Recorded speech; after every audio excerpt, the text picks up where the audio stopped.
Hi everyone, I welcome you all to An Academy, and here we have with us Rishikesh, and he has qualified SSC completely 2018, and he has also been appeared in the 2017 SSC, and here we'll be discussing about the strategy of SSC pre and mains. So this video is going to be useful for all those students who are going to appear for pre-examination of SSC JEE जो कि 2020 वाला होने वाला है in the month of March, और जो mains का paper होने वाला है वो भी इस बार मार्च में 2021 में ही है 2019 वाला. So all those students who are going to give this exam, so we are having Rishikesh with us. He will be giving his the complete experience of 2 times appearing in SSC JEE, और उसके बाद बहुत सारी आज important बातें आप लोगों को पता चलने वाली हैं. So okay, we are starting with the introduction of Rishikesh. Please Rishikesh, start. Hello everyone, my name is Rishikesh. I qualified for SSC JEE 2018 as ma'am said, and I have got military engineering services merit serial 346. Coming to my previous education, I have done Bachelor of Technology in Mechanical Engineering from State Engineering College of my own state, Bihar. My college is MIT Muzaffarpur. I did my BTech during 2012 to 2016. After that, I started preparing for different government exams like Indian Engineering Services, GATE, and SSC JEE. Meanwhile, I appeared first time for SSC JEE in 2017. I cleared pre-paper 1 that time, but unfortunately, I was not able to clear mains. I learned a lot from that attempt, and those experiences I used in my 2018 SSC JEE examination, and then I cleared all the stages, and presently I am waiting for my posting in military engineering services. I will tell you a strategy about paper 1 and paper 2, what happens in document verification, what are the topic that SSC JEE focus on.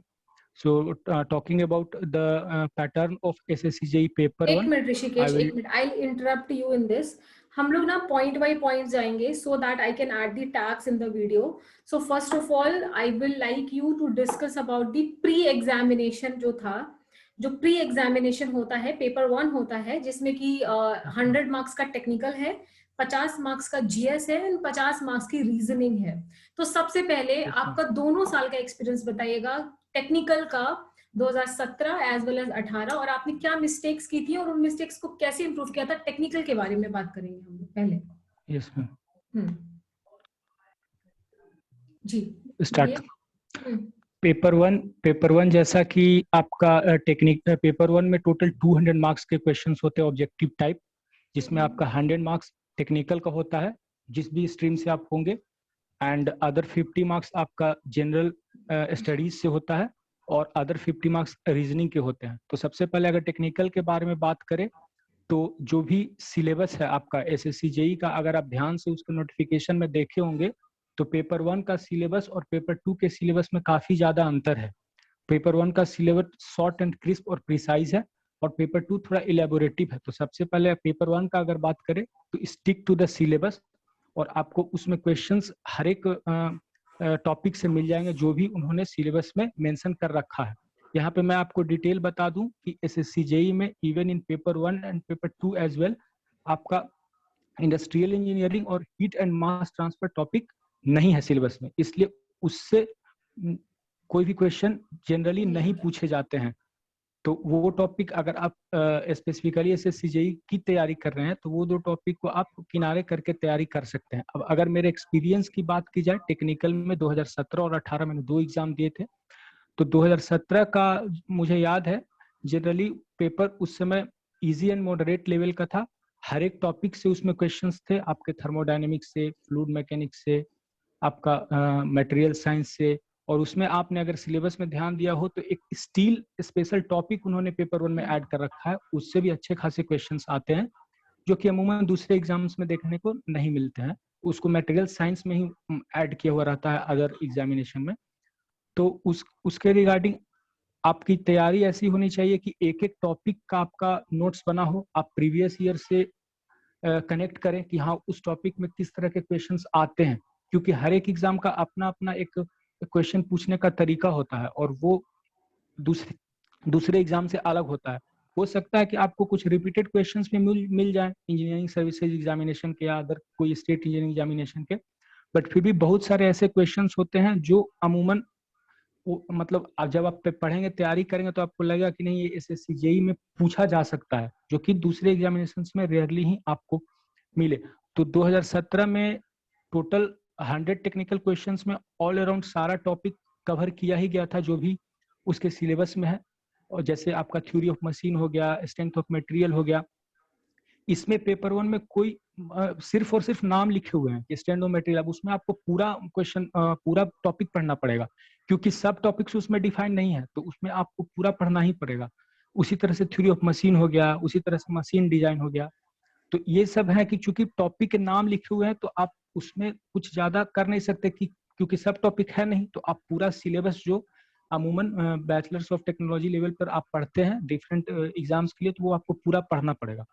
और questions की practice की जहां तक बात है तो specifically आप जो जो बच्चा बीटेक करके जाता है एसएससी जेई के प्रिपरेशन में मेनली, तो वो ईएस वगैरह का क्वेश्चन बैंक ये सब लगाता ही है, तो वो बहुत ज्यादा हेल्पफुल है। अगर आप ईएस के प्रिपरेशन के दौरान अगर ईएस का उसका ऑब्जेक्टिव पेपर 1 पेपर 2 लगा रहे हैं तो वो बहुत ही ज्यादा हेल्पफुल है। और अगर कोई स्पेसिफिक बुक की बात की जाए कि हाँ एसएससी जेई के लिए, तो ईएस का ऑब्जेक्टिव के अलावा आप एक बार प्रीवियस ईयर जो भी एसएससी जेई का है 2 साल 4 साल का जो आपको ऑनलाइन इंटरनेट पर मिल रहा है या किसी बुक में कंपाइल किया हुआ मिल रहा है किसी भी पब्लिकेशन का, तो आप उससे पहले एनालाइज कर लो कि हाँ क्वेश्चंस किस तरह के आते हैं। क्योंकि normally as a mechanical engineer अगर बात करें तो मार्केट में जो भी बुक चलता है, जैसे एक फेमस बुक आप लोगों को पता होगा आर.के. जैन या आर.एस. खुरमी चलता है, तो उसको आप मतलब 100% उस पर रिलाई नहीं कर सकते हैं। इसलिए नहीं रिलाई कर सकते हैं क्योंकि उसमें बहुत सारे अननेसेसरी क्वेश्चंस भी होते हैं जो कि प्रिपरेशन के दौरान एक तरह से आप एडजस्ट नहीं कर पाएंगे, क्योंकि अननेसेसरी क्वेश्चंस अगर आपको उसका आंसर नहीं पता तो उसके पीछे भागना कि क्या आंसर होगा। और दूसरी चीज गलत आंसर की भी बहुत ज्यादा उसमें कॉम्प्लेन्स हैं आपके मेनली आर.के. जैन और आर.एस. खुरमी में। तो मैं अगर अपना पर्सनल एक्सपीरियंस शेयर करूं तो मैंने पेपर 1 के लिए ईएससी ऑब्जेक्टिव क्वेश्चन बैंक तो लगाया ही लगाया था क्योंकि मैं ईएससी का भी प्रिपरेशन करता था। उसके अलावा मैंने एक बुक आर.के. जैन को फॉलो किया था, बट उसमें भी सर्टेन कंडीशंस के साथ किया था कि मैंने आर.के. जैन के selected topics he SSC JE point of view से लगाए थे जो कि फैक्चुअल है। आई मीन मतलब वो सारे क्वेश्चंस जो कि डेटा रिलेटेड होते हैं या फिर जो आपको मेनली मगअप करना होता है, मतलब उसको याद करना होता है, उस पर आप ज्यादा कुछ कर नहीं सकते। अब जैसे अगर स्पेसिफिकली टॉपिक वाइज बात करें एसएससी जेई के सिलेबस के अकॉर्डिंग, तो अगर आप मशीन डिजाइन को उठाते हैं तो मशीन डिजाइन में बहुत सारे ऐसे टॉपिक्स हैं जिसमें कि फैक्चुअल क्वेश्चंस आते हैं जो मेनली एसएससी जेई पूछता है। तो उस तरह के आप क्वेश्चंस आर.के. जैन से लगा सकते हैं, बट वो आपको फिर रिलेट करना होगा प्रीवियस ईयर क्वेश्चन से। क्योंकि अब अगर मान लिया बियरिंग उठा लेते हैं कोई टॉपिक मशीन डिजाइन का, तो बियरिंग में आपको नंबर ऑफ क्वेश्चंस मिल जाएंगे आर.के. जैन के। तो उसमें बहुत सारे ऐसे क्वेश्चंस आपको मिलेंगे जो आप मे बी उतने अच्छे से जानते नहीं होंगे। और अगर मेरी मानो तो वो सब उसमें बहुत सारे 30 to 40% क्वेश्चन ऐसे भी होते हैं जिनकी आने की प्रोबेबिलिटी एग्जाम में ना के बराबर होती है। तो आप प्रीवियस ईयर क्वेश्चन से कनेक्ट करो, आर.के. जैन के वो सारे क्वेश्चन प्रीवियस ईयर क्वेश्चन से कनेक्ट करके देखो जो आने लायक है, उसको बनाने का प्रयास करो। और उसमें अगर आपको कहीं ना कहीं लग रहा हो कि आंसर गलत होने का कोई प्रोबेबिलिटी है, तो आप फिर उसको गूगल करके या किसी बुक के हेल्प से, टेक्स्ट बुक अगर आपके पास है तो उसके क्वेश्चन जो गलत आंसर है उसको करेक्ट करने का कोशिश करो, या कोई भी आपका ट्यूटर को अगर आप फॉलो करते हो तो उनसे पूछ के किसी भी तरह से, क्योंकि एक बहुत बड़ा प्रॉब्लम है आर.के. जैन में या आर.एस. खुरमी में गलत आंसर का। तो वो चीज आपको खुद ही ध्यान करना पड़ेगा जो मैंने किया था, क्योंकि पढ़ने के दौरान पता चल जाता है मोर और लेस कि हाँ इसका आंसर मे बी थोड़ा डाउट, तो जिस तरह का आंसर में आपको डाउट लगे तो उसको आप इधर उधर जो भी रेफरेंस आपको अवेलेबल हो उससे आप करेक्ट कर लो और उसका आप सही आंसर पता कर लो, उसके बाद उसके साथ आगे बढ़ो। तो उसी तरह से मैं सिलेक्टेड टॉपिक्स की जहां तक बात कर रहा था आर.के. जैन की, तो उसमें फिर प्रोडक्शन के कुछ टॉपिक्स मैंने आर.के. जैन से लगाए थे। फिर आपका पावर प्लांट, क्योंकि पावर प्लांट का स्पेसिफिकली अगर हम बात करें तो मुझे याद है 2017 के एग्जामिनेशन में नॉर्मल क्वेश्चंस पावर प्लांट से आए थे, जैसे बॉयलर आपका सेक्शन से माउंटिंग क्या है, ऐसे सीरीज क्या है, या फिर डीप थोड़ा बहुत किसी भी माउंटिंग की वर्किंग के बारे में आ गया था कि फ्यूजिबल प्लग का क्या काम है, या ऐसे सीरीज में इकोनोमाइजर का क्या काम है। तो वो नॉर्मल क्वेश्चंस थे जो कि बेसिक से भी सॉल्व किए जा सकते थे। बट पर्सनली जब मैं 2018 पेपर 1 का आपके साथ एक्सपीरियंस शेयर करूं, जो मेरा शिफ्ट था, क्योंकि मल्टीपल शिफ्ट में एग्जाम्स होते हैं, तो अनएक्सपेक्टेड पेपर था मेरा पेपर 1 जो एसएससी जेई का था। मतलब उसमें बॉयलर सेक्शन से बहुत अंदर से क्वेश्चंस पूछे गए थे, मतलब पूरा मैकेनिज्म अंदर से फ्लूइड का फ्लो कैसे होता है, मतलब बहुत अच्छे क्वेश्चंस पूछे गए थे जो एक तरह से अनएक्सपेक्टेड था हम लोगों के लिए। और पेपर का पैटर्न भी मोर और लेस चेंज था। मे बी आपको अगर वो पेपर अवेलेबल हो रहा है तो आप रेफरेंस के लिए उसको ले सकते हैं। मुझे एग्जैक्ट डेट याद है कि वो 25 सितंबर वाला पेपर था जो मेरा हुआ था 2019 में। 2018 का पेपर लेट चलता है, 19 में हुआ था। 25 सितंबर वाला इवनिंग शिफ्ट का पेपर था वो, 3 से 5 वाला। आई थिंक एसएससी जेई की हिस्ट्री में वो सबसे मॉडरेट एंड टफ पेपर था, तो वो आप रेफरेंस के लिए ले सकते हैं। उसके बाद भी मैंने एक दो शिफ्ट उसी साल के देखे थे, तो वो उतने ज्यादा टफ नहीं थे। फिर इस साल के भी पेपर मैंने देखे हैं जो रिसेंटली 2019 का प्री आपका एसएससी जेई का हुआ है दिसंबर के मंथ में, तो उसके भी पेपर उस लेवल के नहीं है, तो इजी एंड मॉडरेट लेवल के ही है। तो वो आप एक रेफरेंस सेट कर सकते हो कि मतलब कहा नहीं जा सकता कि ऐसे ही पेपर पूछेंगे। You have to prepare for the worst condition अगर आप अच्छे से अच्छा मार्क्स लाना चाहते हैं तो उसके पेपर 1 के रिगार्डिंग आपका यही स्ट्रेटेजी है कि आप सिलेबस को स्टिक करो और ईएसी का क्वेश्चन बैंक लगा लो। अगर आप बैचलर्स हो और अगर डिप्लोमा स्टूडेंट हैं तो उनके साथ तो दिक्कत होती है, तो they can go with their book R S खुरमी और आर के जैन, जो भी उन्हें ठीक लगता हो। बट अगर आप बीटेक हैं तो ईएसी का क्वेश्चन बैंक लगा लें, प्रीवियस ईयर से आप एनालाइज कर लें कि किस तरह के क्वेश्चंस आते हैं, उससे कनेक्ट करके आप आर के जैन या आर एस खुरमी कोई एक बुक को उठा लें। उसके गलत आंसर्स को खुद आपको रेक्टिफाई करना पड़ेगा, और उसके बाद लास्टली आप मॉक्स वगैरह जो भी अवेलेबल है उसको देख के आप अपना लेवल चेक कर लें कि आपका प्रिपरेशन कितना अच्छा हुआ है, और उसके बाद आप एग्जाम में जा सकते हैं। Okay Rishikesh, it was really nice. मैं स्पेसिफिकली आपसे पूछना चाहती हूँ कि क्या प्री के पेपर के पहले आपने कोई बुक्स रेफर की थी प्री के एग्जाम के लिए? टेक्निकल बुक्स मेंस में तो करनी पड़ती हैं, that is a different topic, but pre exam के लिए स्पेसिफिकली क्या आपने कोई बुक्स पढ़ी थी या सिर्फ अपने नोट्स बनाए थे उन्हीं से आपने पढ़ा हुआ था? प्री के लिए जो भी मेरा अपना नोट्स था उसी से। आपका जैसे थर्मल ये सब का, तो वो उसके अलावा एक चीज मैं ऐड करूं कि जैसे मैं बताऊं आपको, जैसे मैंने अभी डिस्कस भी किया कि स्टील, तो स्टील का जो जो भी टॉपिक मेंशन है पेपर 1 के सिलेबस में, उसे मैंने बिना कोई बुक के, मतलब जो भी टॉपिक मैंने देखा कि हाँ टाइप्स ऑफ स्टील, तो टाइप्स ऑफ स्टील में आपका जैसे प्लेन कार्बन स्टील है, आपका लो या मीडियम या हाई कार्बन स्टील, तो उसके परसेंटेज कॉम्पोजिशन, तो ये मैंने एक नोट्स टाइप का खुद से बना लिया। वो आप मतलब बुक नहीं बोल सकते, ऑनलाइन कहीं किसी सोर्स से या गूगल करके या किसी तरह से, या फिर आपका ऑस्टेनिटिक स्टील है, मार्टेंसिटिक स्टील है, एलॉयड स्टील में डिफरेंट डिफरेंट जो भी एलॉय का कंपोजिशन होता है उससे क्या बढ़ता घटता है मैंगनीज से या फिर क्रोमियम से, तो वो सब मैंने अपना खुद का बना रखा था सिलेबस के अकॉर्डिंग। उसके अलावा अगर मैं फिर ऐड करूं आपका पावर प्लांट सेक्शन, तो पावर प्लांट में जैसा मैंने बताया कि नॉर्मली जो गैस टरबाइन है वो सब तो हाई लेवल हो गया, उतना अंदर नहीं जाते वो लोग कि गैस टरबाइन या कंप्रेसर कुछ, लेकिन मेन फोकस वो रखते हैं आपका बॉयलर सेक्शन पर, बॉयलर माउंटिंग एसेसरीज। तो इसको मैंने कर रखा था, बट जब मैं पेपर दिया 2018 का तो बहुत अनएक्सपेक्टेड आ गया था, उस लेवल का मैंने अपना नोट्स तैयार नहीं कर रखा था, मैंने उसमें बेसिक ही तैयार कर रखा था।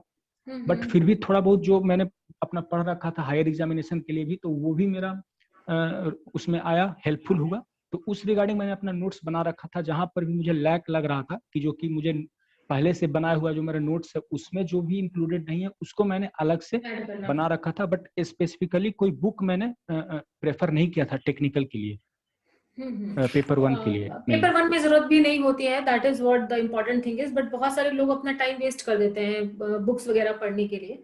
चलिए, ये बहुत अच्छी बात है। अब सेकेंड पार्ट में ऋषिकेश हम लोग आते हैं जीएस में, जीएस वाला पार्ट जो 50 नंबर का आता है, current affairs, history, geography.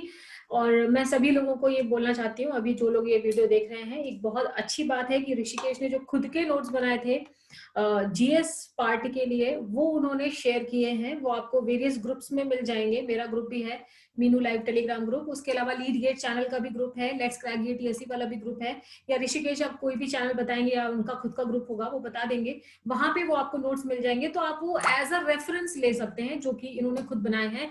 And it is with super hand writing, मैंने खुद भी देखे हैं, बहुत अच्छी हैंड राइटिंग में नोट्स बनाए हैं ऋषिकेश ने। So it is definitely going to be very useful for all of you. ठीक है ऋषिकेश, आप अब जीएस के बारे में बताइए। अभी मैं अब जनरल इंजीनियरिंग के स्ट्रेटेजी के बारे में बताऊंगा। तो उसमें मैं आपको 50 मार्क्स का क्वेश्चन है। तो सबसे पहले अगर ओवरऑल 1 मिनट के लिए एग्जाम का बात करें आप, तो अगर आपको पेपर 1 में बहुत अच्छे मार्क्स स्कोर करने हैं तो आपको जीएस पोर्शन को नेग्लेक्ट नहीं करना होगा, क्योंकि अभी जो कंपटीशन का लेवल है आपको हर एक स्टेज में बहुत ही अच्छा करना होगा। तो जीएस को मैंने मेनली 3 पार्ट में सेग्रीगेट करके तैयारी किया था। पहला था आपका जो आपका हिस्ट्री, पॉलिटी, थोड़े बहुत क्वेश्चन इकोनॉमी के आते हैं या फिर कुछ ज्योग्राफी के क्वेश्चन आते हैं, तो वो एक पार्ट मैंने अलग कर रखा था। उसके बाद दूसरा पार्ट मैंने किया था स्टैटिक जीके का, जो कि मोर और लेस बदलते नहीं है, वो हर एक एग्जाम में आपको उस तरह के क्वेश्चंस मिल जाएंगे। और वो एक मतलब वही है मगअप करने वाला, मैंने फैक्चुअल टाइप का पार्ट जो कि आपको याद करना पड़ेगा। वैसे आपको हिस्ट्री भी याद करना पड़ेगा, नो डाउट, बट उसके अलावा जिसका कि कोई हिस्ट्री में है कि एक सीक्वेंस चलता है, एक कनेक्टिविटी के साथ आपको पढ़ना पड़ता है, बट जो स्टैटिक जीके वो फैक्चुअल चलता है। एक आप टॉपिक उठा लो और उससे रिलेटेड जो भी आपको इन्फॉर्मेशन है उसको पूरा याद कर लो। और थर्ड पार्ट था मेरा करेंट अफेयर्स का, जो मेनली एग्जाम के 6 मंथ पहले का मैंने फॉलो किया था। तो उसमें अगर हिस्ट्री पॉलिटी की बात करें तो उसके लिए मैंने कोई रिगरस बुक या नो मतलब लेक्चर वगैरह नहीं देखा था। हाँ, लूसेंट की बुक मैंने पढ़ी थी 2-3 बार, और उसमें कैसे पढ़ना है मैं वो भी ऐड कर दूं अगर आप चाहें तो सबसे पहले आप लूसेंट की जो भी, अगर आप हिस्ट्री पढ़ रहे हैं या फिर उसकी पॉलिटी पढ़ रहे हैं या फिर आप उसका ज्योग्राफी पढ़ रहे हैं, तो शुरू में एक से 2 बार आप उसका लाइन बाय लाइन पढ़ लीजिए, पूरा एक एक लाइन। और उस दौरान जो आप 1-2 बार पढ़े हैं उसको आप मेन पॉइंट्स को अंडरलाइन कर लीजिए, जो भी 1-2 बार आप पढ़ रहे हैं लाइन बाय लाइन। अब जो मेन पॉइंट आपका अंडरलाइन किया हुआ है, बाद में जब एग्जाम आने वाला है या जब प्री का डेट क्लियर हो जाता है उसके 2 महीना पहले जनरली आदमी फिर तैयारी शुरू करता है कि हाँ अच्छे से पढ़ना है एग्जाम को ध्यान में रखते हुए। तो उस बीच जो आपने अंडरलाइन किया था वो पॉलिटी में या हिस्ट्री में जो भी चीजें इंपॉर्टेंट, उसको आप फिर एटलीस्ट 2 बार 3 बार पढ़ लें ताकि वो आपके दिमाग में आ जाए। और उससे रिलेटेड कोई आपको पार्ट टेस्ट मिल रहा है तो उसको लगा के आप अपना कॉन्फिडेंस चेक कर लें उस टॉपिक में कि हाँ हिस्ट्री के आपके क्वेश्चंस अच्छे मतलब सही हो रहे हैं या नहीं। और सबसे बेस्ट चीज है किसी भी एग्जाम की तैयारी का कि आप प्रीवियस ईयर क्वेश्चन से कनेक्ट करें खुद को। कि जैसे हिस्ट्री, अब आप हिस्ट्री में हर एक एग्जाम का अपना अपना एक बोल सकते हैं कि बाउंड्री लाइन है। अब हिस्ट्री तो अथाह है, तो अब आप पूरा उसको डिटेल तो हमको पढ़ना नहीं है, हमको एसएससी जेईई के अकॉर्डिंग पढ़ना है। तो वो आपको पता चलेगा प्रीवियस ईयर देख के उसमें क्वेश्चन किस तरह के पूछते हैं। तो उसी तरह से आप अपने तैयारी को रेस्ट्रिक्ट करके रखें, ज्यादा ज्यादा भी नहीं जाना और कम भी नहीं जाना। तो वो प्रीवियस ईयर से बार बार आपको कनेक्ट करते रहना है कि हाँ हमको काम मतलब अपने काम से मतलब है, ज्यादा डिटेल से हमको कुछ मतलब नहीं है। दूसरा स्टैटिक जीके का पार्ट है, जो कि आई थिंक जैसा मैंने एनालाइज किया है पेपर कि आपका स्टैटिक जीके और करंट अफेयर्स के अच्छे खासे क्वेश्चन होते हैं दोनों के। तो अब मैं स्टैटिक जीके के बारे में बताऊं तो मैंने 32 अलग अलग टॉपिक्स बना रखे थे जो अमूमन उस टॉपिक से क्वेश्चंस एग्जाम में देखने को मिलते हैं। तो उसके रिगार्डिंग जो भी मेरा नोट्स था, मैंने अभी जैसा कि मीनू मैम ने भी बताया, मैम ने, तो उनको मैंने शेयर कर दिया है, वो उनके थ्रू आपको मिल जाएगा। मेरा भी पर्सनली कुछ ऐसा है नहीं जहाँ मैं शेयर करूं, तो उनके थ्रू आपको वो नोट्स मिल जाएगा मेरा खुद का बनाया हुआ, और उसको आप रेफर कर सकते हैं स्टैटिक जीके के लिए, और आई थिंक वो बहुत ही ज्यादा हेल्पफुल होगा। तो उसका कुछ टॉपिक्स के नोट्स जो मैंने 32 के बना रखे हैं मोर और लेस वो हैं। उसके अलावा मैंने टॉपिक लिस्ट उनको दे दूंगा जो था, अगर कुछ नहीं होंगे तो वो टॉपिक लिस्ट के थ्रू आप खुद से भी बना सकते हैं जो उसमें नहीं होगा included. But as far as I can say more और लेस अधिकतर टॉपिक मैंने उसमें इंक्लूड कर रखे हैं, तो उसको आप पढ़ सकते हैं। स्टैटिक जीके के बारे में अगर कुछ बता दूं तो जैसे लेक्स हो गया, तो वो पूरा स्टैटिक है कि इंडिया में कौन से स्टेट में कितने लेक हैं, या फिर वाइसरॉय और गवर्नर जनरल, हालांकि वो हिस्ट्री का पार्ट है बट उसको आप स्टैटिक मान सकते हैं, क्योंकि वो पूछते हैं एग्जाम्स में कि इस दौरान कौन वाइसरॉय रहा है ब्रिटिश एम्पायर का, या कौन गवर्नर जनरल रहा है, या फिर आपका प्रेसिडेंट या प्राइम मिनिस्टर का टेन्योर से पूछ देते क्वेश्चन कि इस दौरान कौन, मान लिया इमरजेंसी के दौरान जो लगा था, कौन प्रेसिडेंट रहा है। तो इस तरह का भी टोटली स्टैटिक हो गया, ये सब आप पूरा मगअप करके जा सकते हैं। और करेंट अफेयर्स जो भी लास्ट 6 मंथ का है, उसके लिए आप कोई भी ऑनलाइन सोर्स के साथ रिलाई कर सकते हैं, ज्यादा नहीं, 1 या 2 सोर्स मैक्सिमम है। और अगर आप मतलब उसको वीडियो के थ्रू या फिर सीट्स वगैरह भी ऑनलाइन सर्कुलेट होते रहते हैं, कहीं से भी आप करंट अफेयर्स तैयार कर सकते हैं। तो यही 3 अलग अलग क्राइटेरिया में डिवाइड करके मैंने जनरल इंजीनियरिंग जनरल स्टडीज का प्रिपरेशन किया था। और मार्क्स अगर मैं बताऊं आपको, तो मेरा इस साल 2018 में 27 मार्क्स था जनरल स्टडीज में।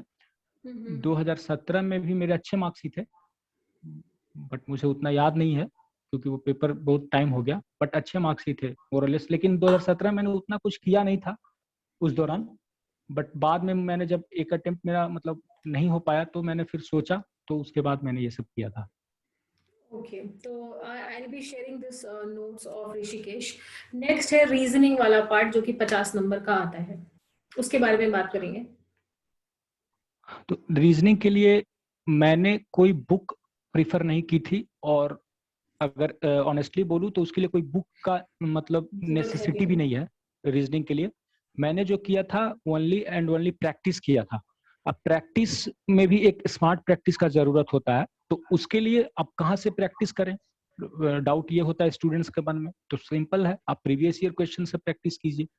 प्रीवियस ईयर क्वेश्चन कम नहीं पढ़ेंगे क्योंकि 10-15 साल से एग्जाम्स हो रहा है एसएससी का। अगर कम भी पढ़ रहे हैं तो फिर एसएससी बहुत सारे अदर्स एग्जाम लेता है, आप सीजीएल के रीजनिंग के क्वेश्चन उठा के कर लो सॉल्व, एसएससी सीएचएसएल के कर लो, और भी अदर एग्जाम्स के क्वेश्चन उसके होते हैं, वहां से आप प्रैक्टिस करो। हाँ, अब प्रैक्टिस के दौरान आपको एक चीज ख्याल ये रखना है, क्योंकि रीजनिंग का सिलेबस तो वो लिखे हुए हैं, तो सिलेबस तो चलो ठीक है, बट अब क्वेश्चन आप जब प्रैक्टिस करोगे प्रीवियस ईयर, तो उससे आपको आइडिया लगेगा कि किस तरह के क्वेश्चन आते हैं।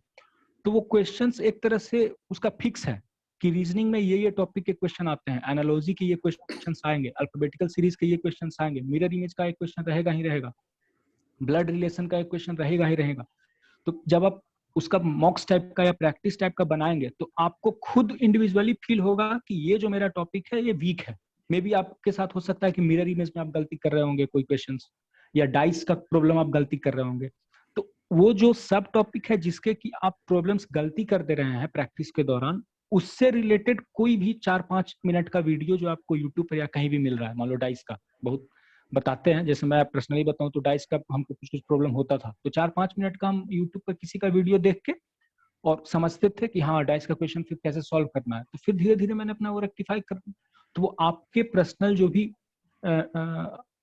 डाउट्स आएंगे रीजनिंग के सब टॉपिक्स में, उससे रिलेटेड आपको कोई बहुत बड़ा उसमें ऐसा नहीं है कि कोर्स ज्वाइन करना है रीजनिंग का, कि बहुत सारे करवाएंगे कि एसएससी की तैयारी रीजनिंग की, कोई जरूरत नहीं उसकी। आप प्रीवियस ईयर लगाओ, उससे आप अपना चेक कर लो कि कहां पर आपको लैक है, उस लैक को आप रेक्टिफाई कर लो छोटे छोटे वीडियोस के थ्रू।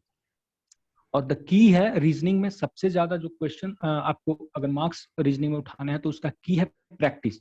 और प्रैक्टिस में भी अब थोड़ा अलग हट के प्रैक्टिस कैसे हम किए थे जो आपको बताते हैं, क्योंकि देखिए 2 घंटे का जो कंबाइंड टाइमिंग है, तो आपको एग्जाम में 2 घंटे का कंबाइंड टाइमिंग मिलेगा।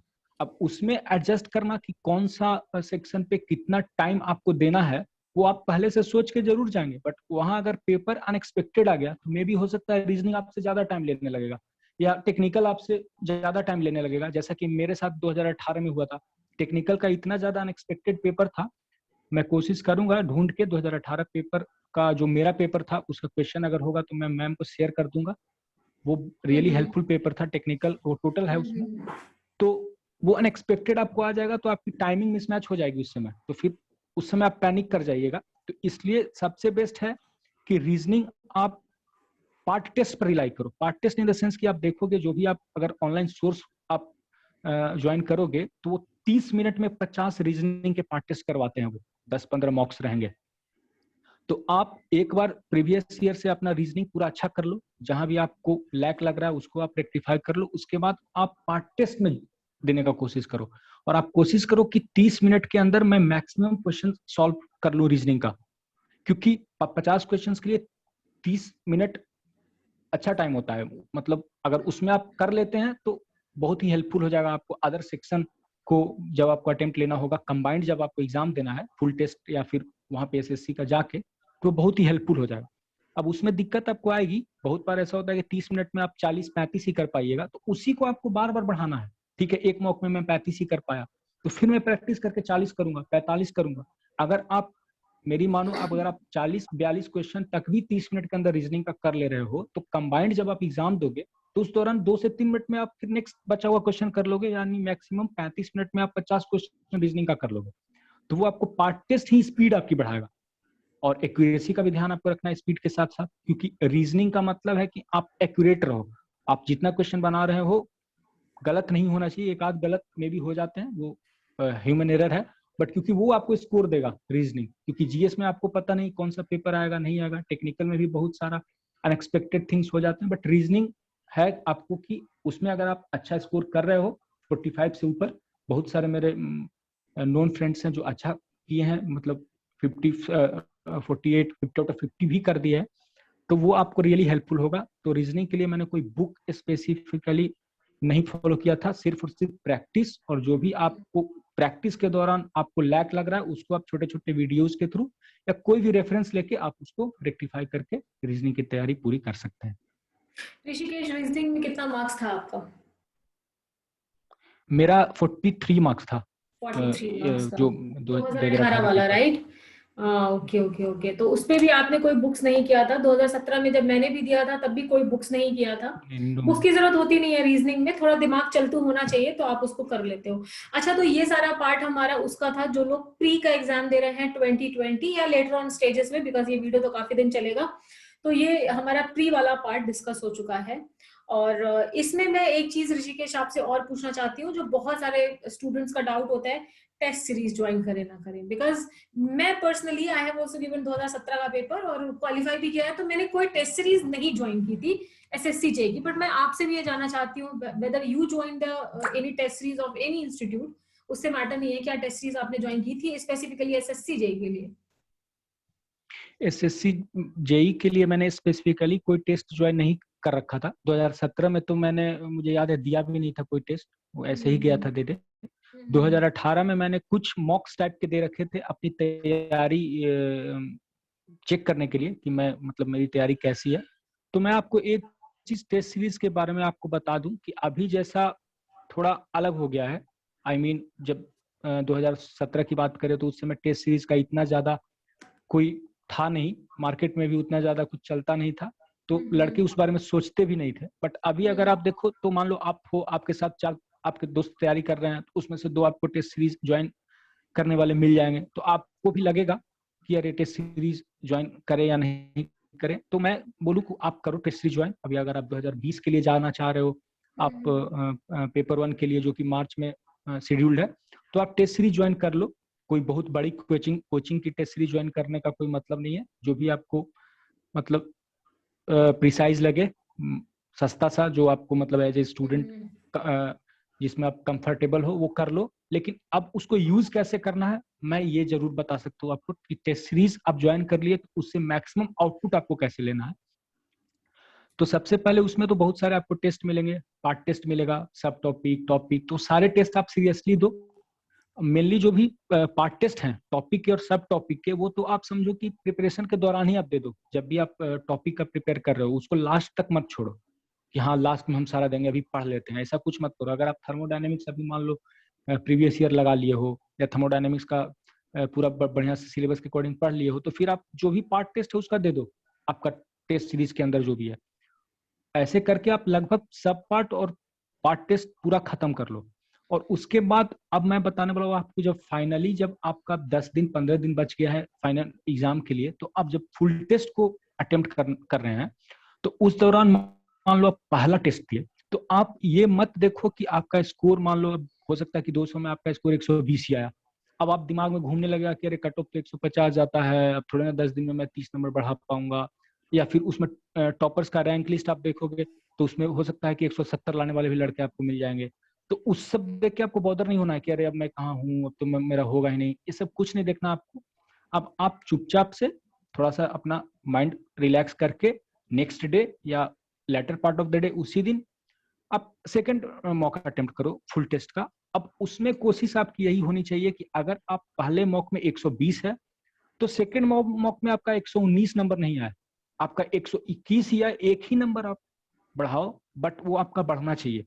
क्योंकि टेस्ट सीरीज मेनली होता है आपका खुद का इम्प्रूवमेंट के लिए, ना कि उसमें हमको मार्केट में क्या चल रहा है, कितना ज्यादा हम नंबर ला पा रहे हैं, वो सब चेक करने के लिए नहीं होता। वो होता है कि आपकी तैयारी दिन प्रतिदिन कितनी ज्यादा अच्छी होती जा रही है। तो वो आप खुद से कंपेयर करो कि आज मैं अगर 120 नंबर ला रहा हूं तो 4 दिन बाद मेरा 135 140 बढ़ रहा है कि नहीं बढ़ रहा है। बाकी किनका कितना आ रहा है उससे कोई मतलब आप मत रखो। तो टेस्ट सीरीज को उसके लिए यूज करो कि आप दिन प्रतिदिन इंप्रूव कर रहे हैं। आप जो गलती एक बार कर दे रहे हैं टेस्ट सीरीज में, दोबारा वो गलती आप दूसरे मॉक में नहीं करें, ताकि एग्जाम में भी नहीं हो गलती। वो सब गलती रेक्टिफाई करने के लिए होता है कि हाँ कोई गलती अगर किसी पढ़ा हुआ चीज हम किए हैं तो दोबारा वो गलती नहीं करें। फिर एक चीज और मैं आपको बताता हूँ कि अटेम्प्ट के बारे में। आप टेस्ट सीरीज जब दे रहे हैं तो 200 क्वेश्चन का जो टेस्ट सीरीज है, तो वही क्वेश्चन को आपको अटेम्प्ट करना है जो आपको अच्छी तरह से आता है। वाइल्ड गेस आप टेस्ट सीरीज में करें ही नहीं। क्योंकि मैं बताता हूँ उसके साथ क्या प्रॉब्लम होता है। अगर आप एक बार पूरा अटेम्प्ट करने गए, आपको 150 क्वेश्चन मोर और लेस ठीक ठीक ठाक आते हैं, उसमें भी होता है ह्यूमन एरर, 2-4 गलत हो जाते हैं, बट 150 क्वेश्चन में आपको कॉन्फिडेंस था। बाकी 50 क्वेश्चन आपको कुछ पता नहीं चल रहा है कि हाँ उसका क्या आंसर होगा नहीं होगा। फिर भी बच्चे देखते हैं कि लास्ट में टाइम बचा हुआ है 15 मिनट 20 मिनट, मॉक का मैं बात कर रहा हूँ, तो वो 50 में भी 25-30 ऐसे ही ABCD कुछ कुछ बना देते हैं कि चलो अब मेरा अटेम्प्ट भी अच्छा खासा हो गया 180 के अराउंड। तो उसके साथ आपका दिक्कत क्या है कि जो भी आपने 30 एक्स्ट्रा क्वेश्चन जो अटेम्प्ट आप कर लिए, इसी तरह से तुक्का लगा के, उसमें भी आपको चूंकि 1/4 रहता है तो 10 क्वेश्चन आपके सही हो ही जाएंगे। ऐसा नहीं कि सही नहीं होगा, बाकी 20 गलत भी होंगे तो 10 आपके सही हो जाएंगे। अब जब आप उसको एनालाइज करोगे अपना पेपर टेस्ट सीरीज देने के बाद, तो जो 10 क्वेश्चन आपने तुक्का से सही किए हैं वो तो आपका राइट आंसर में आएगा। तो आपके दिमाग में तो रहेगा कि अरे इसके तो आंसर मैंने सही कर दिए थे भाई। तो उसको फिर आप दोबारा पढ़ेंगे नहीं, आपको लगेगा ये तो मेरा पहले से आता है, बट एक्चुअली वो तुक्का से आया था, वो आपका पढ़ के नहीं आया था। तो वो जब आप एग्जाम में जो वो क्वेश्चन आएगा तो एग्जाम में आपसे होगा नहीं, वो गलत होगा, या फिर आपको फिर वहां याद नहीं आएगा, फिर आपको लगा अरे यहाँ कहीं देखे थे, पता नहीं इसका आंसर क्या होगा। तो इसलिए आप तुक्का लगाओ ही नहीं, क्योंकि जो क्वेश्चन आपके गलत हुए हैं टेस्ट सीरीज में, या जो क्वेश्चन आपने नहीं बनाए हैं, एनालिसिस में मेनली लड़का वही 2 पॉइंट को ध्यान में रखता है कि ये क्वेश्चन मेरे गलत हुए, उसको तुम अपने शॉर्ट नोट्स में ऐड कर लोगे उससे रिलेटेड थ्योरी को, या जो क्वेश्चन तुम बना नहीं पाए उसको ऐड कर लोगे कि अरे ये क्वेश्चन आया था इसका ये होगा। तो फिर उसको अगर हम बार बार पढ़ेंगे बाद में, तो फिर अगर वो क्वेश्चन एग्जाम में आएंगे तो मैं अच्छे से उसको सॉल्व कर लूंगा और मेरा सही हो जाएगा। बट तुक्का से सही अगर करके आए हैं तो फिर आप मतलब गलतफहमी में रह जाएंगे कि अरे ये तो हमको आता ही था, बट वो आता नहीं था, वो गलत हो जाएगा और वो कोई फायदा नहीं होगा। तो ये है आपका टेस्ट सीरीज अटेम्प्ट करने का होना चाहिए, जो कि मैंने किया भी था और वो होता भी है, करना भी चाहिए। और जब आप फाइनल एग्जाम में जाओ तो फाइनल एग्जाम में भी वही चीज है, अटेम्प्ट कैसे लेना है। तो ये टोटली डिपेंड करता है पेपर के लेवल पर कि आपका अटेम्प्ट कैसा जाता है। क्योंकि मुझे याद है 2017 में मैंने अच्छे खासे अटेम्प्ट किए थे क्वेश्चंस, क्योंकि पेपर इजी एंड मॉडरेट था, मैम ने भी दिया था। तो उसमें मेरे 139 मार्क्स थे। उस समय शायद नॉर्मलाइजेशन का भी कॉन्सेप्ट नहीं था।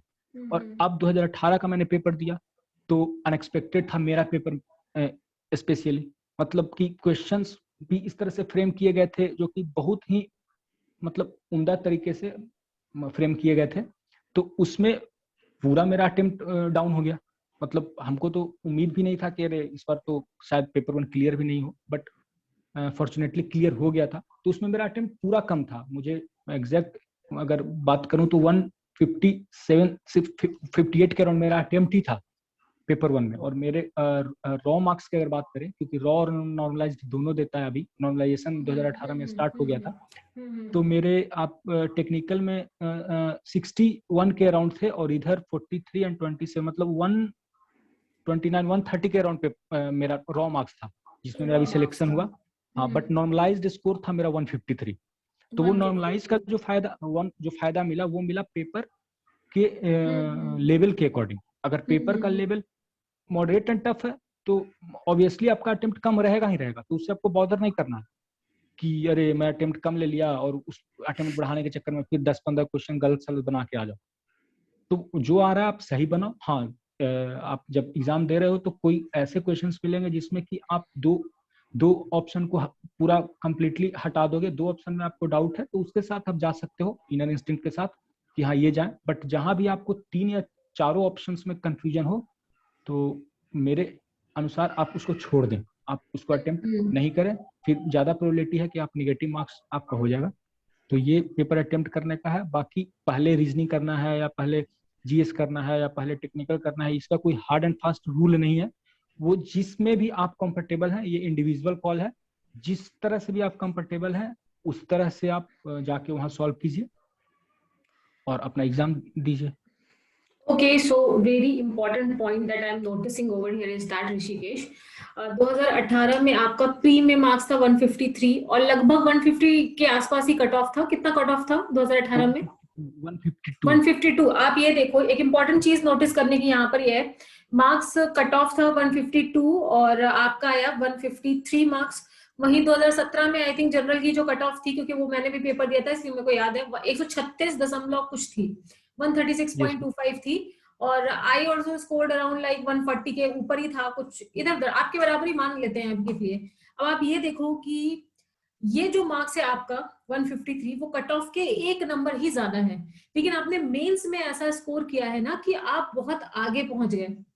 वहीं 2017 में मेरे और आपके मेंस के मार्क्स में आपने 150 के आसपास आपका मेंस में आया और मेरा लगभग 195 से 152, मेरा 195 से लेके 200 तक आया। तो मेंस में जो डिफरेंस क्रिएट हो गया वो एक बहुत ही इंपॉर्टेंट बात है, because I have seen many students, वो क्या करेंगे, बोलेंगे अरे वो तो मैंने बस एक ही मार्क्स से प्री क्वालिफाई किया है, अब मेंस कैसे निकलेगा।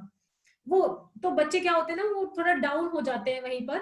लेकिन मैं, ये इंपॉर्टेंट चीज है कि मेंस जो है, अगर आप एसएससी जेईई की 15 मार्क्स का आता है मेंस में एक क्वेश्चन, प्री में आता है वही क्वेश्चन आपका एक ही नंबर का आता है, आई थिंक वो एक नंबर का क्वेश्चन आता है, तो वो आप 15 नंबर का अटेम्प्ट कर रहे हो, यहाँ आप 1 नंबर कर रहे हो, काफी ज्यादा डिफरेंस आ जाता है। तो फॉर ऑल दो स्टूडेंट्स जो लोग 1 या 2 नंबर से प्री क्वालिफाई कर रहे हैं, और वो इनफैक्ट मैं कहती हूँ बस कर ही रहे हैं, 152 भी आ जाते तब भी आप मेंस में खींच करके सेलेक्ट हो जाते हैं। ऐसा कोई सिचुएशन नहीं है कि मतलब कि जैसे कि ईएससी में मेनली होता है कि अगर आपकी प्री में ही कम है तो मेंस में बहुत खींचना पड़ता है, लेकिन एसएससी जेईई में ऐसा नहीं है। एसएससी जेईई में 15 मार्क्स का क्वेश्चन आता है तो आप मेंस में भी काफी अच्छा खींच सकते हो। तो रिगार्डलेस ऑफ कि प्री में आपका कितना मार्क्स आ रहा है, अगर आप जस्ट क्वालिफाइड भी हो तो गिव योर बेस्ट, अपना बिल्कुल जी जान लगा मेंस की तैयारी करो। हाँ मैं एक चीज ऐड कर दूं इसमें, जैसा मैम बिल्कुल सही बता रही हैं। मेरे 2 फ्रेंड्स के 166 एंड 165 मार्क्स थे पेपर 1 में, जो एग्जाम मैंने दिया, बट मेंस में उनके कम मार्क्स थे, इसलिए अनफॉर्चुनेटली उनका फाइनल सिलेक्शन नहीं हो पाया। वो चीज आती है, इसलिए बिल्कुल ध्यान दीजिए। ऐसा मत सोचना है कि भाई अब में तो नहीं हो पाएगा, बिल्कुल हो जाएगा। अगर आपने जस्ट क्वालिफाई भी किया है भाई, तो भी अगर आप मेंस में उखाड़ के आ रहे हो, करके आ रहे हो, पूरा अटेम्प्ट करके आ रहे हो, तब भी हो जाएगा। चलो मेंस की स्ट्रैटेजी के बारे में बात करें। सो फॉर ऑल दो स्टूडेंट्स जो लोग अभी 2019 का मेंस देंगे, आई थिंक मार्च में ही वो स्केड्यूल्ड है, तो उन सारे लोगों के लिए अब थोड़ा मेंस की स्ट्रैटेजी हो जाए ऋषिकेश। और वो मैं बुक्स भी जानना चाहती हूँ जो आपने रेफर की थी और प्रीवियस ईयर रेफर किया था, लिख करके प्रिपरेशन की थी, किस तरीके से आपने प्रिपरेशन की थी, वो वाली बात। अब मेंस की स्ट्रेटेजी पर आते हैं तो ये मेनली उन लोगों के लिए है जो जिन्होंने अभी 2019 का पेपर 1 अटेम्प्ट किया है, जिसका कि मेंस पेपर मार्च के महीने में ही शेड्यूल्ड है। तो मैं सबसे पहले बता दूं, कुछ पर्सनल क्वेरी भी मेरे पास आया था कि मैं इतना आ रहा है मेरा पेपर 1 में, मैं मेंस की तैयारी करूं या नहीं करूं। तो अभी चूंकि नॉर्मलाइजेशन रूल हो गया है और मल्टीपल शिफ्ट्स में एग्जाम होते हैं, तो आप बता नहीं सकते कि कौन सा शिफ्ट टफ था, कौन सा इजी था, क्योंकि वो तो जब रिजल्ट आता है तब पता चलता है कि जिसके नंबर्स नॉर्मलाइज होकर ज्यादा बढ़ गए वो पेपर टफ है, इसका मतलब क्योंकि एवरेज मार्क्स उसमें कम उठे होंगे।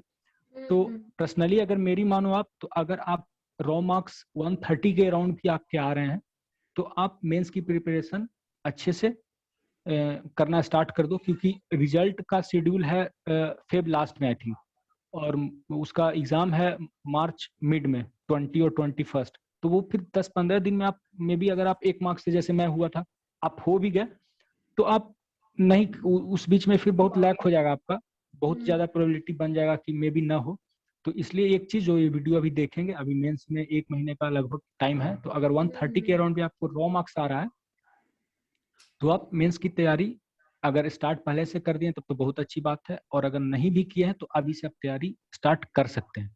और रही स्ट्रेटेजी की बात, तो मेंस का पेपर जैसे आपका, सबसे पहले तैयारी करने से पहले मैं पेपर 1 के लिए भी बोला था, एक बार आप प्रीवियस ईयर के पेपर को देख लो, 2-3 साल के उठा के। तो उसमें आप देखेंगे तो मैकेनिकल इंजीनियरिंग जो भी मेंस का पेपर है उसमें भी 3 तरह के सवाल आते हैं। उसमें पहला आता है आपका प्रूफ रिलेटेड सवाल, जो कि अगर बर्नौली प्रूफ आपका आ जाता है या टॉर्सन इक्वेशन का प्रूफ आ जाता है, डायग्राम के साथ आपको बनाना होता है। बर्नौली इक्वेशन का प्रूफ में आप एजम्पशन लिखना भूले नहीं, अगर एजम्पशन वो नहीं भी फोकस कर रहा है क्वेश्चन में, फिर भी आपको एजम्पशन लास्ट में लिखना ही लिखना है, क्योंकि वो 1 नंबर का क्वेश्चन नहीं होता, वो 15 नंबर का क्वेश्चन होता है। उसी तरह से आपका बेंडिंग इक्वेशन का प्रूफ है। तो मैंने क्या किया था, या सभी एस्पायरेंट्स को उस तरह से करेंगे तो हेल्पफुल है, कि मैंने प्रूफ रिलेटेड जो भी क्वेश्चंस थे उनको लिख रखा था अपना पेज में या कॉपी में, और उसको बार बार पढ़ता था। बार बार मतलब ऐसा था कि बेंडिंग इक्वेशन कोई बोला, 6 मिनट के अंदर हमको बेंडिंग इक्वेशन उसको डायग्राम के साथ, सारा एजम्पशन के साथ उसको दे देना, क्योंकि टोटल 20 क्वेश्चंस होते हैं। एक क्वेश्चन पे आपको 6 मिनट मैक्सिमम मिलता है, और उसमें बहुत सारे आपको मेंस के दौरान ऐसे क्वेश्चन मिल जाएंगे कि जो 3 मिनट में भी सॉल्व हो जाएंगे, और बहुत सारे अगर आप बनाने बैठो तो 15 मिनट भी लग जाएंगे। तो वो फिर टाइमिंग के साथ बहुत ज्यादा मिसमैच होता है। मैं अब आगे उस बीच में डिस्कस करूंगा। तो वो पहला पार्ट था, प्रूफ रिलेटेड जितने भी क्वेश्चंस हैं बन सकते हैं, आपको प्रीवियस ईयर देखने से आपको पता चल जाएगा, क्योंकि 2 तरह के क्वेश्चंस, एक प्रूफ रिलेटेड हो गया और दूसरा हो गया डिफिनीशन बेस्ड क्वेश्चंस, जो कि मेनली प्रोडक्शन में होता है आपका थ्योरेटिकल क्वेश्चंस। तो ये दोनों क्वेश्चंस मोर और लेस रिपीटेड होते हैं, जो कि प्रीवियस ईयर का ही रिपीट करता है, 18 का 20 में करेगा, आपका 17 का 19 में करेगा, इस तरह से रिपीट करते हैं। तो वो सारे क्वेश्चंस आप किसी भी तरह से, अगर आप अलग से उसका कोई कॉपी में नोट्स टाइप का बना सकते हो वो बना लो, या कहीं से भी आप अच्छे से याद कर सकते हैं तो उस तरह से याद कर लो। मैंने क्या किया था कि प्रूफ रिलेटेड क्वेश्चंस और theoretical based questions previous year के, वो मैंने अपना एक नोट्स बना रखा था खुद का, अभी भी मेरे पास है, मैं शेयर कर दूंगा उसको मैम को, मैम आपको शेयर कर देंगे, वो बहुत ज्यादा हेल्पफुल होगा। तो ये 2 हो गया मेंस का, और तीसरा था वो न्यूमेरिकल बेस्ड, क्योंकि अगर आप 2016 से पहले का पेपर देखेंगे तो न्यूमेरिकल कम आते थे, कम इन द सेंस कि अगर टोटल 20 क्वेश्चंस की बात करें, तो अब मैं एक चीज क्लियर कर दूं कि उसमें टोटल 6 पार्ट रहता है, टोटल 6 पार्ट रहता है, हाँ 6 पार्ट रहते हैं टोटल मेंस में। एक पार्ट में 4 क्वेश्चंस रहते हैं, कोई 5 पार्ट आपको करना रहता है, कोई 5 पार्ट करना रहता है, उस लिहाज से टोटल 20 क्वेश्चन आपको करने रहते हैं। एक क्वेश्चन 15 नंबर का होता है, तो उसमें आपको 16 या 15 का पेपर उठाएंगे तो 5 या 6, 4-5 न्यूमेरिकल मिलते थे, बट 17 से ट्रेंड टोटली चेंज हो गया है। 17 से आपको लगभग 50-50 मिलेंगे, मतलब अगर एक पार्ट में 4 क्वेश्चन है तो 2 न्यूमेरिकल मिलना ही मिलना है, और 2 थ्योरेटिकल पेपर मिलेंगे। थ्योरेटिकल में या तो डेफिनेशन बेस्ड आ जाएगा क्वेश्चन, या प्रूफ रिलेटेड क्वेश्चन आ जाएंगे। तो आपको क्या करना है कि जो भी थ्योरेटिकल बेस्ड क्वेश्चन है प्रीवियस ईयर के, उनको आप लिख लो अच्छे से, और बार बार उसको रिवाइज करते रहो और लिख के प्रैक्टिस करो। मैंने लिख के प्रैक्टिस किया था। और प्रूफ रिलेटेड भी सारे क्वेश्चंस आप कर लो, जितने भी प्रूफ्स आपको बन सकते हैं जो प्रीवियस ईयर में है, उसको भी आप एक कॉपी में अपना नोट्स टाइप का तैयार कर लो, उसको बार बार याद करो और बार बार लिखते रहो, और कोशिश करो कि 6 मिनट के अंदर उनको लिखे। अगर बेंडिंग इक्वेशन का प्रूफ है तो 6 मिनट के अंदर डायग्राम सहित उसको कर लेना, बर्नौली है तो 6 मिनट के अंदर डायग्राम सहित उसको कर लेना। फिर प्रोडक्शन इंजीनियरिंग में आओ, तो प्रोडक्शन इंजीनियरिंग में आप प्रीवियस ईयर के क्वेश्चन ही बार बार रिपीट होते हैं, तो वो आप प्रीवियस ईयर का जो भी 25-30 क्वेश्चन बनेगा, हार्डली 40 क्वेश्चन बनेगा, वो प्रोडक्शन इंजीनियरिंग के पॉइंट ऑफ व्यू से आप लिख लो। वो आपको 60 नंबर के क्वेश्चन आएंगे अगर आपको अटेम्प्ट करना है, तो वो टोटल प्रोडक्शन इंजीनियरिंग का एक पार्ट आता है, तो 4 क्वेश्चन का 60 नंबर का।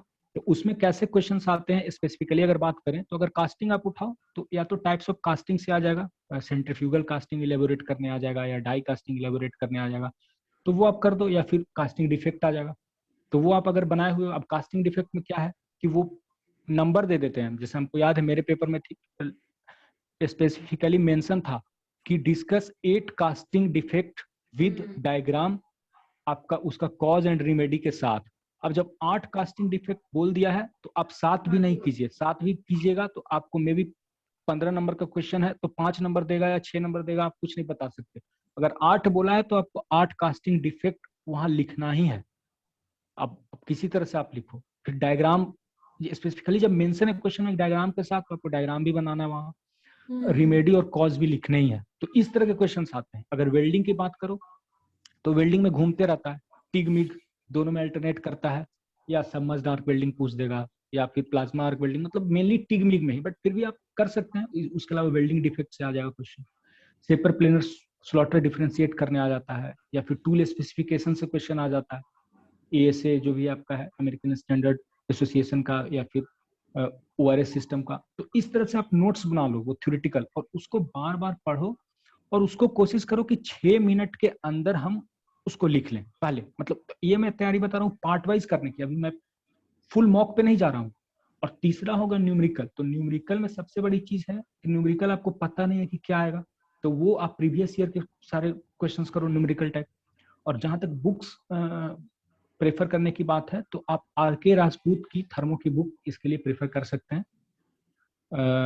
आप पीके नाग तो थोड़ा हाई हो जाएगा, अगर आपके पास है तो वो भी कर सकते हैं, but R K. Rajput I think अगर सॉल्व एग्जांपल्स आप उसके कुछ बना लेते हैं तो आई होप कि आपको सॉल्व एग्जांपल के क्वेश्चंस दिख जाएंगे वहां पर मेन पेपर में।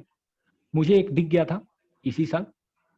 उसके अलावा आर.के. बंसल आप फ्लूइड मैकेनिक्स के लिए यूज कर सकते हैं, और प्रोडक्शन इंजीनियरिंग के लिए कोई बुक की जरूरत नहीं है। मैंने जैसे आपको बोला, आप थ्योरेटिकल टाइप के क्वेश्चंस, जो मैंने नोट्स बना रखा था पूरा प्रोडक्शन का, मैं शेयर कर दूंगा मैम को, मैम आप तक पहुंचा देंगी, वो बहुत ही हेल्पफुल हो जाएगा। उसके अलावा जो प्रूफ रिलेटेड जो भी मैंने 15-20 प्रूफ अपना जो बना रखा है उसका नोट्स, हालांकि थोड़ा पुराना हो गया है और मैं हॉस्टल में था तो वो थोड़ा मतलब भीग गया है। वो सरकारी हॉस्टल था, पुराना था, तो वो फिर भी पढ़ सकते हैं आप उससे, तो मैं शेयर कर दूंगा।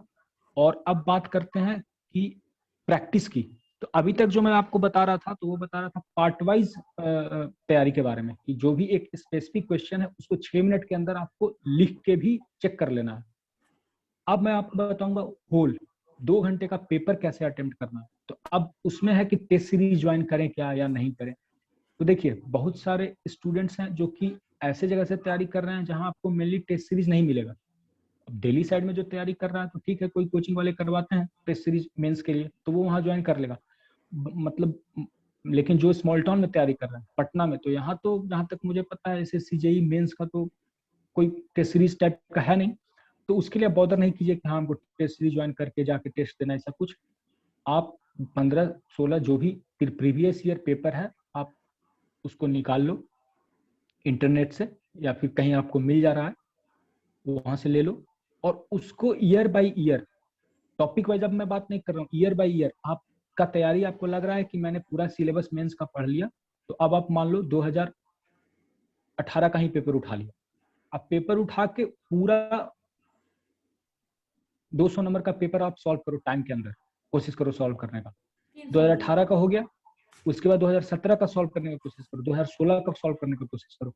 मैंने टाइम के अंदर आपको सॉल्व करना है, मैक्सिमम टू मैक्सिमम आपको अटेम्प्ट करना है 2 घंटे के अंदर ही। क्योंकि वहां पर जैसा मेरा क्यों नहीं 2017 में, क्योंकि मेरा फर्स्ट टाइम था, तो मेरा वही क्वेश्चन, तो आप अगर अच्छे से आपका तैयारी है तो 20 क्वेश्चन में 17-18 क्वेश्चन आपको आते रहेगा वहां पर। बट द चैलेंज इज कि 2 घंटे के अंदर नहीं हो पाएगा अगर आप अच्छे से टाइम मैनेज करके नहीं गए हैं तो उसके लिए ये चीज है कि मॉक आपको बहुत ही इंपॉर्टेंट है, और मॉक हेल्पफुल होगा। अब जब आप प्रीवियस ईयर करेंगे एसएससी जेईई का, तो वही मॉक सबसे ज्यादा हेल्पफुल है। आप कोशिश कीजिए 2 घंटे के अंदर मैक्सिमम टू मैक्सिमम अटेम्प्ट करने का विद एक्यूरेसी। एक आपको न्यूमेरिकल्स में एक्यूरेट होना ही होना होगा, तब आपको 15 में 14 मिल जाएंगे, 13 मिल जाएंगे। और थ्योरेटिकल में वो तो डिपेंड करता है एग्जामिनर के ऊपर कि कितना नंबर वो देता है नहीं देता, तो उसके बारे में आपको बॉदर नहीं करना है। बट हाँ, न्यूमेरिकल में आपको फुल मार्क्स चाहिए तो एक्यूरेट भी होना पड़ेगा आपको। तो मॉक बार बार दो, फुल मॉक, ताकि आपको मैक्सिमम टू मैक्सिमम क्वेश्चंस आप वहां जाके अटेम्प्ट कर पाए। ऋषिकेश, बहुत स्पेसिफिक क्वेश्चन, 2017 में कितने मार्क्स का अटेम्प्ट किया था, कितना आया, और 2018 में कितना अटेम्प्ट किया था, कितना आया? मैं 2017 में 210 मार्क्स के अराउंड अटेम्प्ट कर पाया था, तो मेरे 300 नंबर 150, के पेपर में 210 आपने अटेम्प्ट किया था। हाँ, आया 150। तो 150, हाँ 150 के अराउंड। और इसमें भी मैं 2018 ज्यादा में नहीं अटेम्प्ट कर पाया, 240 के अराउंड में अटेम्प्ट कर पाया, तो मेरा 163 मार्क्स है 2018 में। बट मैं 163। स्पेसिफिकली एक चीज ऐड कर दूं कि अभी जो मैंने एनालिसिस किया 2 साल का मेनली, 2017 और 2018 का, तो मेंस का लेवल मैकेनिकल इंजीनियरिंग के पॉइंट ऑफ व्यू से अगर देखा जाए तो बढ़ रहा है। अब भी अगर एनालाइज करेंगे 2 साल के क्वेश्चंस को, तो वो लेवल बढ़ा रहे हैं। इस साल का मेंस का लेवल पिछले साल के मुकाबले ज्यादा बढ़िया था। यही कारण है कि स्कोर कम उठा है लोगों का। हाँ। मेरे समय पे 2017 में मैंने आई थिंक एक क्वेश्चन छोड़ा था, तो आप मान के चलो 280 के ऊपर ही अटेम्प्ट किया था, 280-85 मान के चलिए।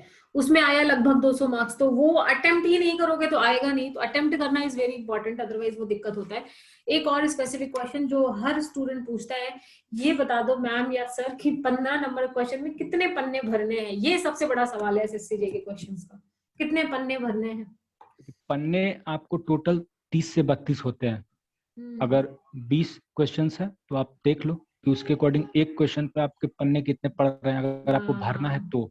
बट स्पेसिफिकली मैं बता दूं तो देखो, अभी अगर एक क्वेश्चन के थ्रू अगर मैं आपको इसका आंसर दूं, अब मान लो एक क्वेश्चन आपको आ गया कि differentiate between fire tube boiler and water tube boiler. अब आप इस पे 20 पॉइंट भी लिख सकते हो कि फायर ट्यूब बॉयलर में पाइप के अंदर से फायर जाता है, वाटर ट्यूब बॉयलर में पाइप के अंदर से वाटर जाता है। बट मेरी मानो तो अब आप अगर 20 पॉइंट इसमें लिखते हो तो 20 मिनट आपका जाएगा। बिल्कुल कितना सही बात है। रीड करोगे तो 15 मिनट आपका जाएगा। अब आपको तो एक क्वेश्चन पे है 6 मिनट, अब आप 9 मिनट अपना ले रहे हो, जो कि 9 मिनट आपके लिए वेस्ट है। वो 9 मिनट आप कितना भी 20 पॉइंट लिख दोगे तो 15 के बदले वो 30 देगा तो तुरंत दे 15 देगा ही ना, नंबर। बात तो सही ठीक है, बात आपको 15 दे दिया, बट वो 9 मिनट जो आपने खर्च किया है वो किसी न किसी एक क्वेश्चन का गया है। 15 गया तो यानी आपका। कि आप समझो कि आप 30 में 15 आपको आया है उस क्वेश्चन में, ना कि 15 में 15 आया है। एग्जैक्टली। तो मैं क्या बोलूं कि फायर ट्यूब बॉयलर और वाटर ट्यूब बॉयलर का बात है तो टेक्निकल डिफरेंस पर ज्यादा आप जोड़ दो, जो मतलब टेक्निकली डिफरेंशिएट करता हो वो दोनों चीज को, ना कि अब ठीक है लास्ट में 5 एग्जांपल आप दे देंगे फायर ट्यूब बॉयलर का, 5 एग्जांपल वाटर ट्यूब बॉयलर का, तो वो कोई बनता नहीं है। टेक्निकल डिफरेंस 6-7 ही है। अगर आप ध्यान से देखो तो fire tube boiler water tube boiler में टेक्निकल डिफरेंस 6-7 ही है। वो 6-7 भी आप अगर लिख के आ रहे हो तो मैं आपको बताऊं, आपको 12-13 नंबर आएगा ही, और आप 6 मिनट के अंदर भी कर देंगे उसको। तो इसका बेस्ट ध्यान उस चीज पे एग्जाम्पल एक देना और है, आपको। सही बात है, सही बात। इसका बेस्ट एग्जाम्पल और एक और है कि जैसे कि एक क्वेश्चन आता है कि साइक्लोइडल गियर और एक और गियर है आपका इन्वोल्यूट गियर में डिफरेंसेस बताना है। अब जो एस एस रतन किताब है उसमें ही 6 डिफरेंसेस दिए हुए हैं, तो आप उसमें 15 लिख कहाँ से दोगे? ज्यादा से ज्यादा हर स्टूडेंट एस एस रतन ही पढ़ रहा है। अब उस किताब में स्पेसिफिकली आप देखोगे पेज नंबर मेरे को याद नहीं है, बट मुझे आज भी याद है और मैं हमेशा एग्जाम पे उसमें 6 ही दिए हुए हैं, तो आप कहाँ से उसमें 2017 में एक क्वेश्चन आया भी था, आया था, वो हमको मैंने याद अटेम्प्ट है। किया था। मैं बता, आप उसमें उससे ज्यादा लिख नहीं सकते हो ना, तो वो एक लिमिटेशन है। दूसरी बात ये है 6 मिनट में आप मान लो 500 वर्ड लिख सकते हो, तो उतने ही लिख पाओगे, और उससे ज्यादा 1000 थोड़ी लिख लोगे। तो वो तो फिर बेवकूफी वाली बात हो जाएगी कि अगर आप 1000 लिखने बैठ जाओगे तो 6 से तो ज्यादा ही लग जाएगा, 6 मिनट से ज्यादा। तो ये सारी चीजें हैं कि हमें मेंस के एग्जाम में देखनी पड़ेगी। अच्छा, मेंस के एग्जाम में पेन वेन चेंज किए थे ऋषिकेश आपने, या पूरा पेन पेपर एक ही साथ लिख डाला? वो आपको टाइम नहीं मिलेगा पेन चेंज करने का, आपको ब्लू या ब्लैक जिसमें बहुत सारे कंफर्टेबल है बच्चे थे आप ब्लू लिख से सकते हैं। ब्लैक से पेंसिल भी लगाना। मैं तो आई अटेम्प्टेड तो सब कुछ एक ही से, डायग्राम भी एक ही पेन से लिख डाला, क्योंकि हाँ पेन से वो मैटर नहीं करता है। मैटर और नहीं उस समय करता मेरा है। एग्जाम इस साल का मेरा एग्जाम था 29 दिसंबर को, दिल्ली में 29 दिसंबर को कितना ज्यादा ठंड होता है ये तो पता ही होगा। अब पहले आपको हाथ पूरा वार्म करके रखना पड़ेगा, तो बहुत ज्यादा डिफिकल्टी आता है। तो ये सब दिमाग में नहीं लाना है कि काला ब्लू इस तरह का कुछ, आप एक नेक्स्ट क्वेश्चन पेन से भी अटेम्प्ट कर सकते हैं। नेक्स्ट क्वेश्चन, कैलकुलेटर कौन सा लेके गए थे आप? बहुत ही हॉट क्वेश्चंस हैं ये सब एसएससी जेईई का पेपर में जो पूछते कैलकुलेटर हैं। आप पेपर 1 में कोई कैलकुलेटर अलाउ नहीं होता है। टू मेंस में पेपर के लिए आप हाँ आप कोई भी कैलकुलेटर 91 ईएस में लेके गया था, ईएसएमएस कोई भी आप ले जा सकते हैं। वो रोका नहीं साइंटिफिक किसी ने, कैलकुलेटर जो टोका नहीं किसी ने? नहीं कुछ नहीं, जो भी ये नहीं नहीं, कोई टोका नहीं, कुछ नहीं, साइंटिफिक कैलकुलेटर अलाउ था। हाँ हाँ, मैं ये 991 हाँ। ईएस लेके गया था, दोनों टाइम हम्म। मैंने दिया है मेंस, मैं दोनों टाइम 991 ईएस ही लेके गया था। ये बहुत क्लियर बात है, बट बहुत सारे बच्चों को समझ में नहीं आती है ये बात कि भैया आप 991 ईएस लेके जा सकते हो, लेकिन फिर भी मैं ये बोलती हूँ कि आप एमएस भी ले जाओ, क्योंकि जो ईएस है वो थोड़ा सा ज्यादा मतलब कि एडवांस वाला कैलकुलेटर है। तो कई एग्जामिनर हो सकता है आउट ऑफ लिटिल नॉलेज वो आपको परेशान कर सके, अदरवाइज नहीं करते हैं वो सारा। बाकी और क्या, आप चार्ट पेपर वगैरह भी लेके गए थे? जैसे मशीन डिजाइन में है, आरएसी में है, वो सब चार्ट पेपर वगैरह लेके गए थे आप? आरएससी में क्वेश्चंस आए थे, बट चार्ट पेपर का नहीं जरूरत पढ़ा नहीं ना? पड़ा। बट हम्म। ले जा सकते हैं आप, अगर आपको ऐसा कुछ लग रहा हो, मे बी आपको जरूरत आप पड़ लेके जाए, गए मैं थे यहाँ बोल दूं ऋषिकेश? मत ले जाओ। मैं भी नहीं, नहीं मैं लेके गई लेके थी, नहीं गया था, मैं लेके जरूरत नहीं भी गया नहीं था। पड़ी थी। हाँ, जरूरत नहीं पड़ी थी, बट आप ले जाओ, हालांकि वो अलाउ करते हैं, ऐसा कुछ नहीं है कि अलाउ नहीं करते। मुझे याद है हम्म। मेरे आसपास वाले एक दो ले गए थे आरएससी का हम्म। साइकोमेट्रिक चार्ट हम्म। का बुक, हम्म। हम्म। तो वो अलाउ करते हैं, आप ले जाओ। अगर आपको उसका जरूरत पड़ जाए तो आप एग्जाम में उसको यूज कर लो। गुड। ऋषिकेश, एक और सवाल है कि जो आपका 18 का प्री और मेंस का रिजल्ट था, मतलब कि प्री का रिजल्ट और मेंस का पेपर, कितना डिफरेंस था बीच में? देखिए, हाँ, ये बहुत इंपॉर्टेंट सवाल है। मैं आपको बताऊं कि पेपर 1 जो मेरा हुआ था वो लास्ट सितंबर, मतलब 25 सितंबर 2019 में हुआ था। हम्म। और पेपर 2 जो मेरा हुआ था मेंस, वो हुआ था 29 दिसंबर 2019 को ही। तो आप देख लो कि सितंबर तो खत्म ही हो गया, अक्टूबर नवंबर दिसंबर 3 महीने के अंदर दोनों पेपर लिया। और सबसे मजेदार बात कि 15 दिन पहले, पेपर 2 के 15 दिन पहले पेपर 1 का रिजल्ट आया। रिजल्ट निकाल, ये 2017 में भी इन्होंने किया, 2017 में भी हाँ, 17 में भी किया, इन्होंने 18 किया, में भी 15 किया, दिन पहले और ही रिजल्ट 19 में भी, निकाला। और 19 में भी यही होने वाला है, क्योंकि उनका हाँ। टेंटेटिव डेट है 26 फरवरी, इस हम्म। मंथ जो भी है 26 फरवरी, और उनका टेंटेटिव डेट है मेंस का 21 मार्च।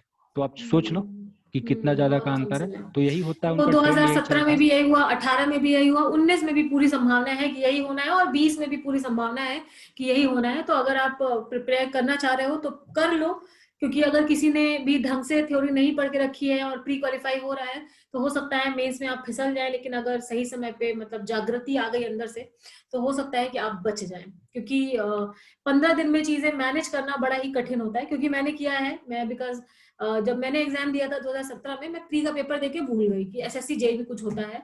जब रिजल्ट आया तो पता चला अच्छा हुआ है, अब पढ़ लेते हैं। तो 15 दिन में 15 घंटे, फिर वो वैसे ही स्पीड आपको बढ़ानी पड़ेगी। 15 दिन 15 घंटे, वो 15 घंटे भी पढ़ना थोड़ा और मुश्किल है। 2017 में हमको याद है, उसी बीच इसरो का भी पेपर था, इसरो का, उसी हाँ, बीच एक इसरो और का भी पेपर था। पेपर तो था। मैं तो एग्जैक्टली, ठीक से इसरो का भी तैयारी भी नहीं पेपर कर था। पाया था। हाँ, अब इसरो का, लगा कि वो इसरो इसरो का दूं कि पेपर इसको भी दूं, था, इसको दूं। और एसएससी जेई का पेपर भी था। सारे पेपर उसी में हो रहे थे, और इन लोगों ने मतलब बिल्कुल झटका दिया। इनफैक्ट हमारे समय पे तो बच्चों ने मेल भी लिखा था, मतलब मैंने नहीं लिखा था, बट मेरे अगल बगल के मैंने सुना था कि लोगों ने लिखा है, और कई टीचर्स ने भी एस्कॉर्ट किया था कि भैया एसएससी जेई थोड़ा समय दे दो, 15 दिन बहुत कम होता है। But they didn't respond to anything. तो इस तरह की बेवकूफी करने का भी कोई फायदा नहीं है। अगर रिजल्ट आ गया है और वो डेट दे रहे हैं, मैं कह रही हूँ वो दूसरे दिन ही क्यों ना पेपर ले, आपको तैयार रहना है उस चीज के लिए। क्योंकि आप अकेले नहीं हो ना, आप सभी का रिजल्ट निकाला है उन्होंने। इट इज नॉट दैट कि आपका अकेला रिजल्ट निकाला है और फिर बोला है कि नहीं आ जाओ पेपर देने। तो ये सारी चीजें हैं। अगर जो भी स्टूडेंट के आ रहे हैं मार्क्स, तो आप मेंस की तैयारी करो, लिख लिख के तैयारी करो, घर पे बैठ के लिखो, और अपने आप को उस चीज के लिए तैयार रखो कि हाँ, मेरे को 10-15 दिन ही मिलना है। चलो, ये था हमारा पूरा आज का session. Anything in the and Rishikesh, जो आप बोलना चाहते हैं सारे अपने भाई बहनों, बहनों भाई कुछ भी बोल सकते हैं, अपने फ्रेंड्स को जो याद रखेंगे पेपर के समय, जो आपको लगा कि शायद आप याद रखते तो और बढ़िया हो जाता हमारे लिए, मतलब आपके लिए। हमेशा इम्प्रूवमेंट का तो होता ही है गुंजाइश हम्म। सबके अंदर। अभी अगर किसी को कुछ मिल रहा है तो आगे बढ़ने का तो ख्वाहिश उसके अंदर होता ही है। बट इन द एंड आपको जो भी मिल रहा है वो उसको एंजॉय करना चाहिए। तो अभी मेरा सिलेक्शन हो गया है, और मे बी ज्वाइनिंग 2-3 महीने के अंदर आ जाएगा। तो hmm. I am enjoying this moment. और आने वाले एग्जाम्स के लिए जो भी मेरे कलीग या फिर मेरे जूनियर्स, ब्रदर्स एंड सिस्टर्स जो भी डिफरेंट एग्जाम्स का प्रिपरेशन कर रहे हैं, उनको आने वाले एग्जाम्स के लिए all the best. SSC JE paper 1 और या मेंस सबके लिए, डिफरेंट डिफरेंट एग्जाम्स के लिए all the best. And many congratulations to you also, Rishikesh, from the whole team of Unacademy and also from me, that you have been in touch with me from very long time. I remember कि message आते रहते थे, और Telegram में actually message आता है ना, तो वो कहीं ना कहीं मिस हो जाता है, तो वो खो जाता है, बट मुझे याद आ रहा है कि हाँ, हम लोग टच में रहे. And it was really nice कि आपका सिलेक्शन हुआ, and you have reach to this state, and you are helping your friends to overcome. And the most important, the best thing is that कि आप अपने notes share कर रहे हो students के साथ, जीके का, जीएस का, जो आपने मेंस में भी अपने जो प्रूफिंग वाले क्वेश्चंस था उसका भी नोट्स आप शेयर कर रहे हैं. सभी लोगों को वाकई बहुत ज्यादा हेल्प मिलने वाली है, and you are making a change to all those students who are giving their time and also energy, and their parents are also giving the time and energy, and they are preparing. So all the very best to you for your future, Rishikesh, and thank you so much for joining me and also helping all our friends and everyone. Thank you so much.